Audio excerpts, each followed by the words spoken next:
Your safe return to the lodge will please the other members of the...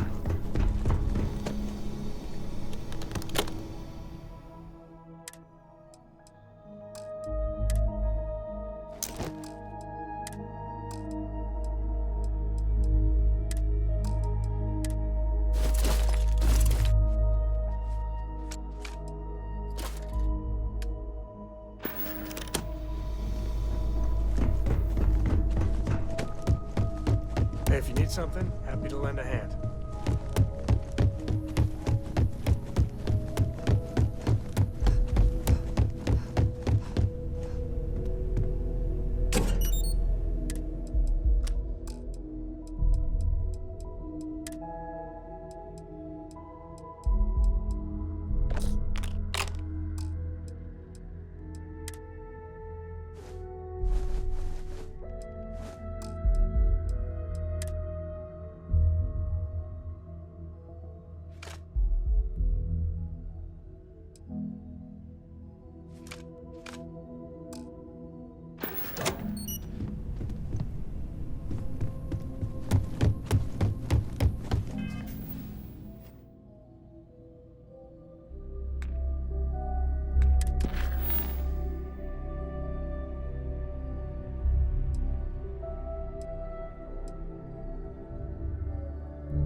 Hey, Sarah's friend.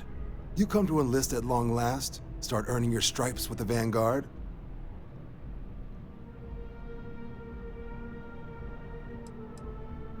We're the United Colonies Volunteer Fleet. Any captain can join, regardless of origin. Get to fly your own ship and earn credits as you help the people in the most distant reaches of the United Colonies, all while earning your way to UC citizenship. Put in the time, and citizenship is guaranteed. Vanguard work is as needed. When we've got jobs, we'll make them available to you. But the work itself, well, it runs the gamut. Sometimes you might be hunting down hostile ships on behalf of the UC Navy, or you might be called up to help the Science Division clean up some invasive species. Hell, we've even been asked to help take on the occasional terramorph. And sometimes we just need cargo support. Not every job's glamorous. The Vanguard only gets called in for the ones where there's a chance of seeing action. Wherever the UC needs us, the Vanguard is there. Well, other than becoming a member of the greatest faction in the galaxy, you'd get access to discounted services on any UC world, credits to help you get on your feet. You'd even be able to buy property right here in New Atlantis. Citizenship unlocks it all, and signing up for the Vanguard is the fastest way to earn it.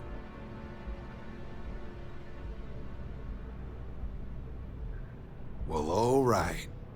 Take the elevator down to the Vanguard Orientation Hall. You can get started at any of the registration terminals. The system will walk you through the rest.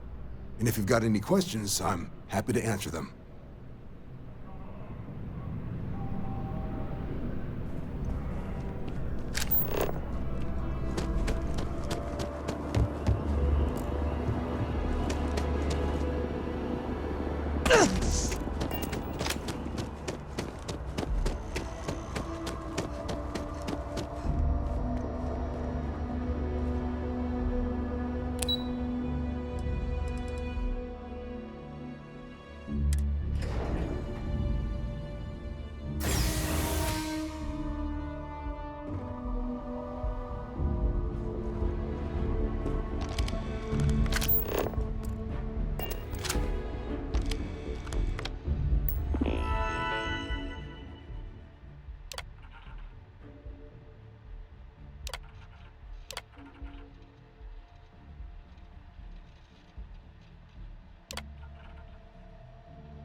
Registration accepted. You may now proceed through the historical displays in the orientation hall, or continue on to the examination.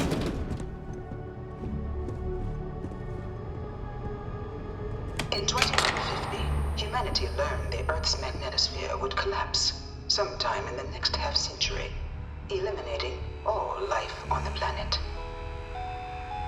Decisive action was required, but the secure transport of an entire civilization would demand a new kind of cooperation, a new kind of courage, and a new kind of union. Thus, in 2159, the United Colonies were formed to make that journey possible.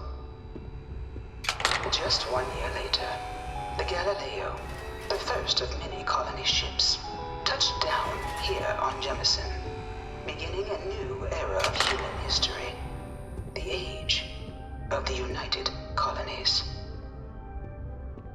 The exodus from Earth meant more than just the beginnings of the United Colonies. But still, a tremendous undertaking.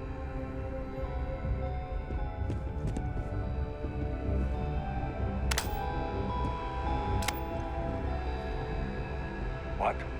One of the displays broken? I'll call up to maintenance.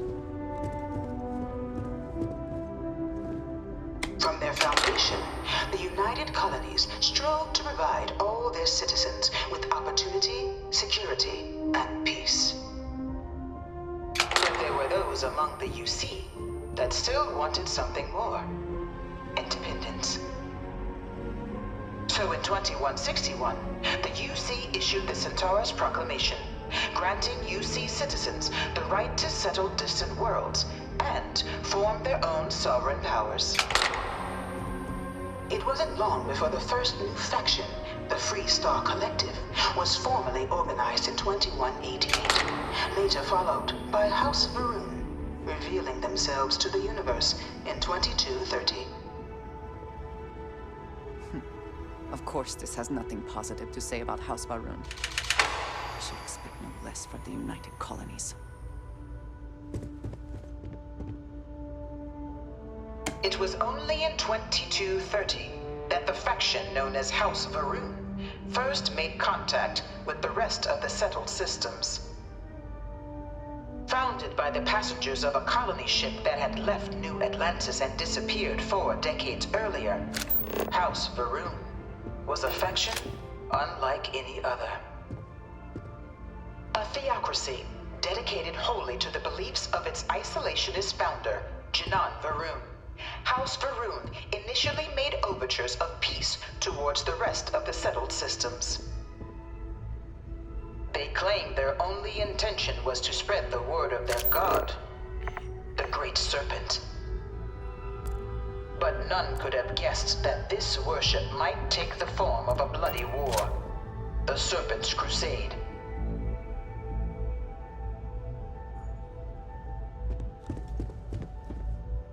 The Freestar Collective was initially founded in 2188, when the citizens of Aquila banded together with the pleasure city of Neon in mutual defense. But in 2194, after the deployment of a UC medical star station in orbit around their world, the citizens of Narion also requested to join the collective. The resulting rise in tensions between the Freestar Collective and UC culminated in the settled system's first intergalactic conflict, the Narion War. Despite a decisive victory by the UC, the colonies permitted the citizens of Narion to join the collective, forming the basis for the fiercely independent union that persists to this day.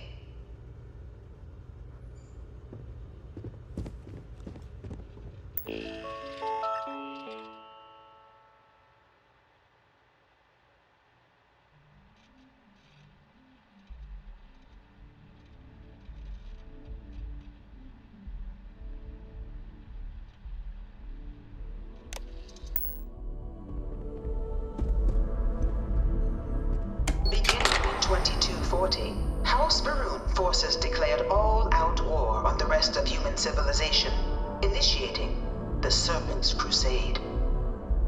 Over the next 23 years, thousands of Freestar, UC, and independent souls were killed by agents of House Varun in the name of their serpent god. It was only with the death of their founder in 2263 and the succession of his heir, Jarek, that House Varun finally sued for peace. There remained, however, select members of House Varun who refused to recognize the cessation of hostilities their leaders established. Even after House Varun's mysterious disappearance, these zealots remain a threat to all who encounter them. Their pacification, a goal of all space.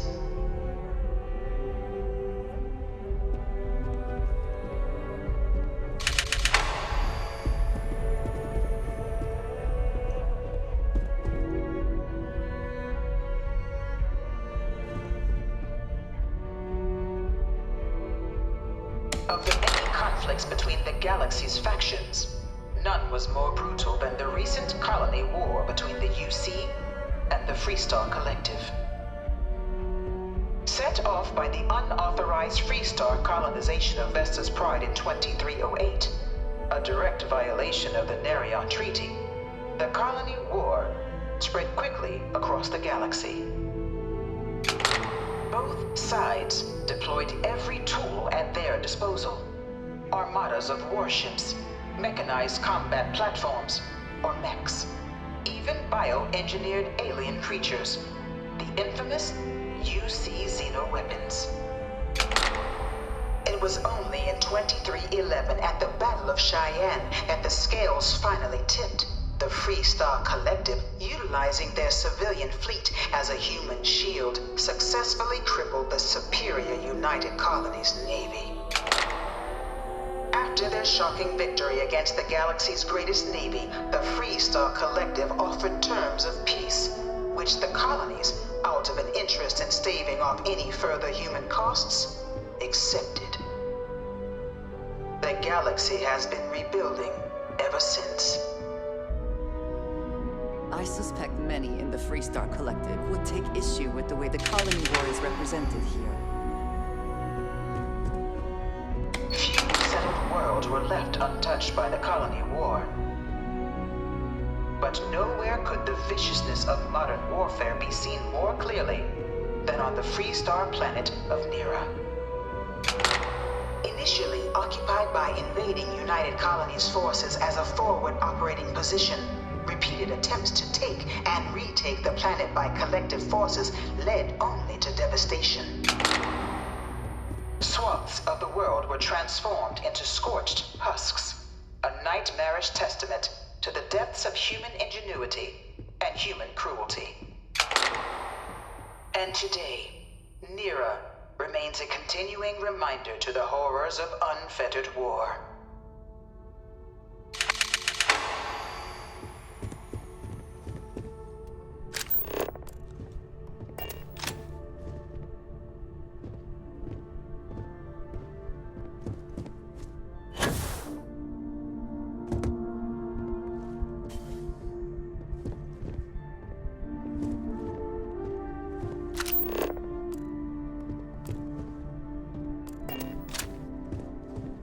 no one knows how they move between planets.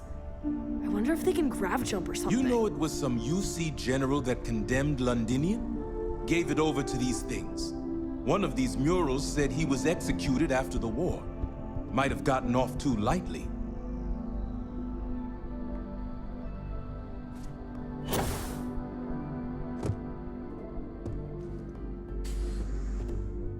In the midst of the colony war, a different kind of tragedy struck the UC city of Londinian.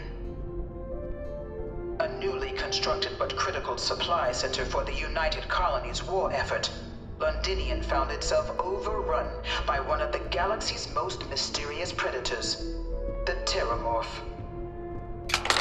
A rare but pervasive threat to all human-settled worlds, Terramorphs swept over the city, seemingly out of nowhere, on a scale never before seen in recorded history. Valiant efforts by the UC military slowed the onslaught, but the creatures proved unstoppable. Ultimately, the decision was made to destroy the Londinian spaceport, sealing off the city, the outbreak, and its citizenry from the galaxy at large. The tragedy of Londinian is mourned by the UC to this day.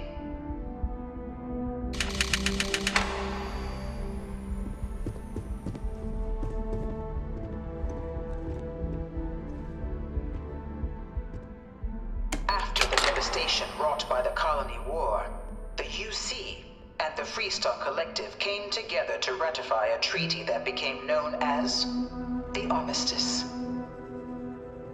Both sides agreed to a vast reduction in standing forces, and that xeno-weapons and mech warfare would be outlawed. All related research was sealed away, accessible only in cases of dire emergency. But the Collective had another demand, that the active commanders of the UC military stand trial for their actions. The United Colonies, in the interest of peace and galactic security, agreed. In 2311, 3 United Colonies senior officers were found guilty. Commander Henry Durant, General Indira Rastogi, and Fleet Admiral Francois Sanon, known better as Ve Victus. All were sentenced to death for their actions, bringing the colony war to a close and returning peace to the galaxy at long last. After everything, it is almost impossible to believe that the armistice happened. But I admit I am glad it did. The settled systems have benefited.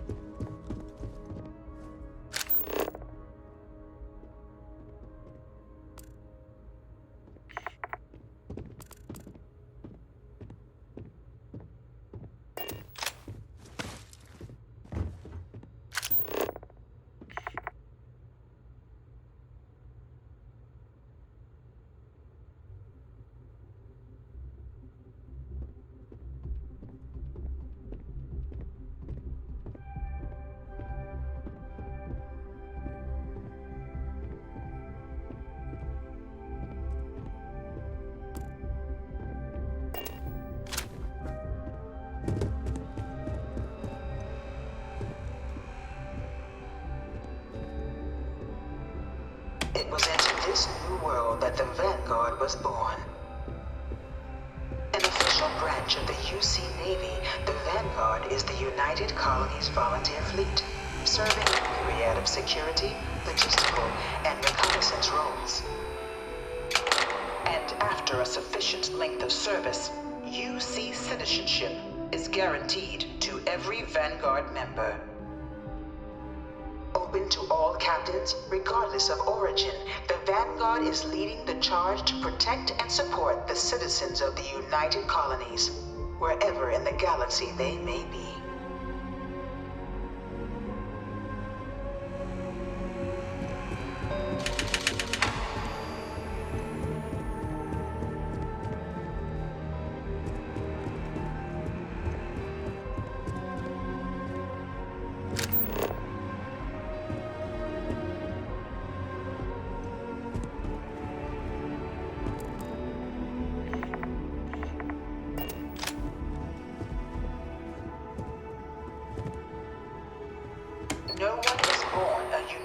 colony citizen.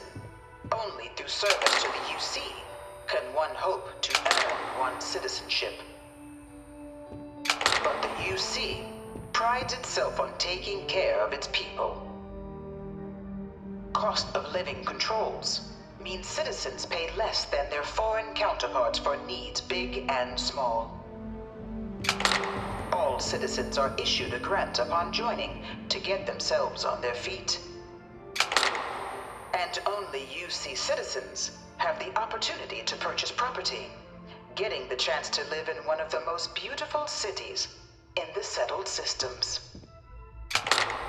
By joining the Vanguard today, you too can begin earning your place here, in the heart of galactic civilization, as a citizen of the United Colonies.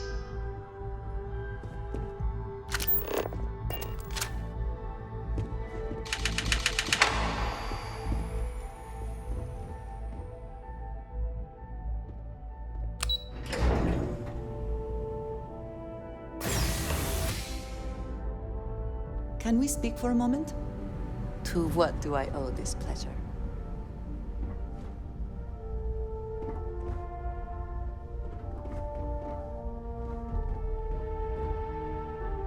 So, we finally have all the answers.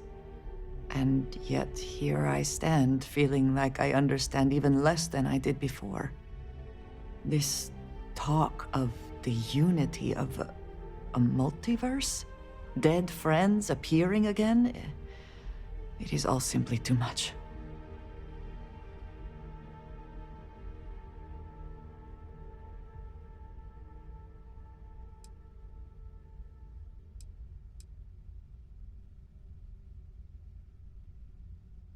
I do not see how any of this is cause for celebration.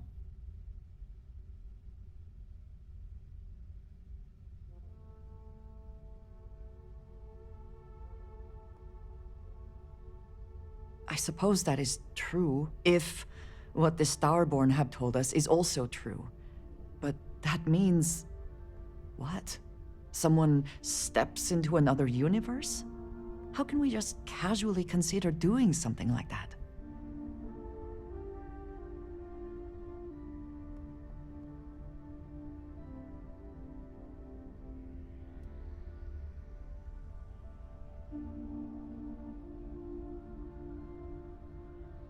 Even if everything the Starborn have said is true, if you pass into this unity and come out in some other universe, look at who they are, and what they have become.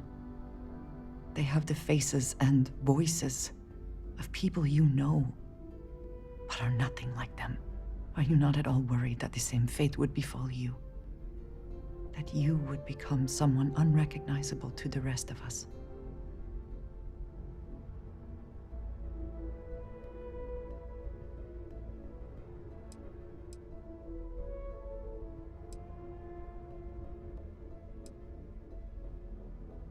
Can it not be about both?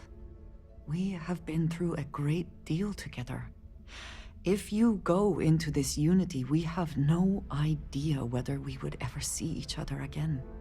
Or, if we did, would we be the same? Different versions of ourselves somehow? That is not a risk I think I wish to take.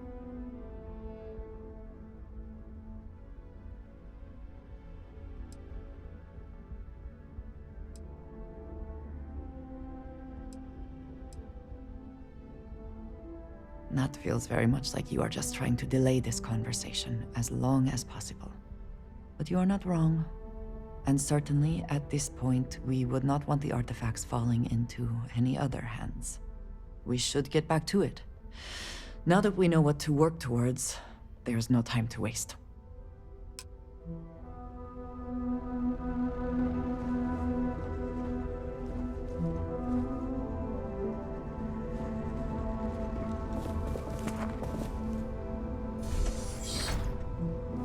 Welcome, applicant, to the piloting simulation chamber. Please enter the designated simulation pod to initiate your exam. You could not pay me enough to get in one of those things.